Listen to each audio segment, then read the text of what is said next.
வணக்கம். கடகராசி அன்பர்களுக்கான மார்கழி மாத ராசி பலன்களை பார்க்க போகிறோம். மார்கழி மாத கிரக நிலைகள் உங்களுக்கு எப்படி இருக்கு என்று பார்த்தோமானால், மாதம் பிறக்கும் பொழுதே உங்களுக்கு யோகம் செய்யும் கிரகங்கள் செவ்வாய் நீச்சம் பெறுகிறது. வக்கரம் பெற்றும் அவர் சஞ்சரிக்கிறார். எதையும் திட்டமிட்டு செய்யக்கூடிய நேரம் இப்பொழுது இல்லை. மாதத்தின் பிற்பகுதியில் திடீர் மாற்றங்களும் ஏற்றங்களும் உங்களுக்கு அதிகமாக இருக்கும்.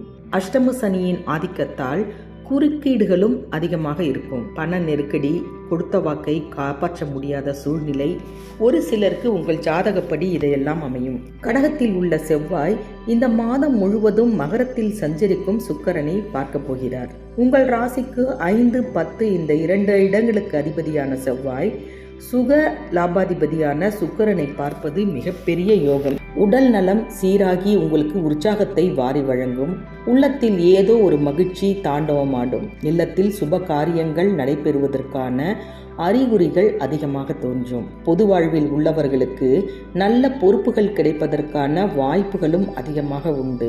நிலம் சம்பந்தப்பட்ட பிரச்சனை நல்ல முடிவிற்கு வரும். நீண்ட காலமாக பகையாக இருந்த உறவு இப்பொழுது நட்பாக மாறக்கூடிய ஒரு சூழ்நிலை உருவாகும். உங்கள் ராசிக்கு 6, 9க்கு அதிபதியானவர் குரு பகவான். அவர் வக்ரம் பெறுவதால் நல்ல வாய்ப்புகள் உங்கள் உத்தியோகத்தில் உங்களுக்கு கிடைக்கும். பிள்ளைகளால் நல்ல மகிழ்ச்சி. அவர்களின் வாழ்க்கையில் அவர்கள் சாதிக்கக்கூடிய சிறு சிறு விஷயங்கள் எல்லாம் உங்கள் மனதில் நிம்மதியை ஏற்படுத்தி தரும். உத்தியோகத்தில் இருப்பவர்களுக்கு உற்சாகமான நேரம் என்று சொல்லலாம். பட்டம், பதவி ஏதாவது ஒன்று கிடைக்கக்கூடிய ஒரு நேரம் என்று சொல்லலாம்.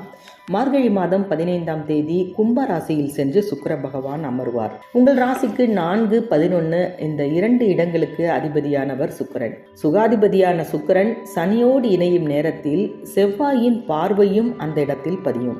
தைரியம், தன்னம்பிக்கை அதிகரிக்கக்கூடிய நேரம் என்று சொல்லலாம். தடைகள் எல்லாம் தானாக விலகி தன வரவு திருப்தியாக இருக்கக்கூடிய ஒரு சூழ்நிலை உருவாகும். ஆபரணங்கள் வாங்குவதில் ஆர்வம் காட்டக்கூடிய ஒரு சூழ்நிலையும் உருவாகும். ஆதாயம் தரும் தகவல்கள் அதிகமாக கிடைக்கும். மார்கழி மாதம் 17ஆம் தேதி தனுசு ராசியில் சென்று புதன் பகவான் அமர்ந்து விடுவார். உங்கள் ராசிக்கு 3, 12 இடங்களுக்கு அதிபதியானவர் புதன். அவர் 6ஆம் இடத்தில் வரும் பொழுது விபரீத ராஜயோக அடிப்படையில் பல நன்மைகள் உங்களுக்கு நடக்கும். குடும்பத்தில் சுப நிகழ்ச்சிகள் கண்டிப்பாக உண்டு. சொத்து பிரச்சனைகள் ஏதாவது இருந்தால் நல்ல முடிவிற்கு வரும். பொது வாழ்வில் உள்ளவர்களுக்கெல்லாம் உங்கள் எண்ணங்களை நீங்கள் நிறைவேற்றிக் கொள்ளக்கூடிய வாய்ப்புகள் எளிதாக கிடைக்கும். தொழில் செய்பவர்களாக இருந்தீர்கள் என்றால் புது முயற்சிகள் மூலம் பல வெற்றிகளை நீங்கள் பெற முடியும். வாய்ப்புகளால், நல்ல மாற்றங்களால் வசதிகள் வந்து சேரக்கூடிய ஒரு நேரம் என்று சொல்லலாம். மாணவ மாணவியர்களாக இருந்தீர்கள் என்றால் பெற்றோர்களின் முழு ஆதரவு உங்களுக்கு உண்டு. வெற்றி பெறக்கூடிய நேரம் என்று சொல்லலாம். சுப செய்திகளும் இந்த கடகராசிக்காரர்களுக்கு அதிகமாக இந்த மாதத்தில் வீடு வந்து சேரும். ஆக கடகராசிக்காரர்களை பொறுத்தவரை கடமையில் கண்ணும் கருத்துமாக இருக்கக்கூடியவர்கள். ஆக உங்களுக்கு இந்த மாதம், அதாவது மார்கழி மாதம், பல நல்ல மாற்றங்கள் மூலம் உங்களுக்கு ஏற்றத்தை தரும். இது போன்ற மற்ற ராசிகளின் பலன்களை தெரிந்து கொள்ள மறக்காமல் ஜி கிரியேஷன் தமிழ் சேனலை சப்ஸ்கிரைப் பண்ணி வைத்துக் கொள்ளுங்கள். பக்கத்தில் உள்ள பெல் ஐக்கானையும் சேர்த்து நீங்கள் பிரஸ் பண்ணும்போது நாங்கள் பதியும் வீடியோக்கள் உலகத்தின் எந்த கடைக்குடியில் நீங்கள் இருந்தாலும் உங்களுக்கு உடனுக்குடன் வந்து சேரும்.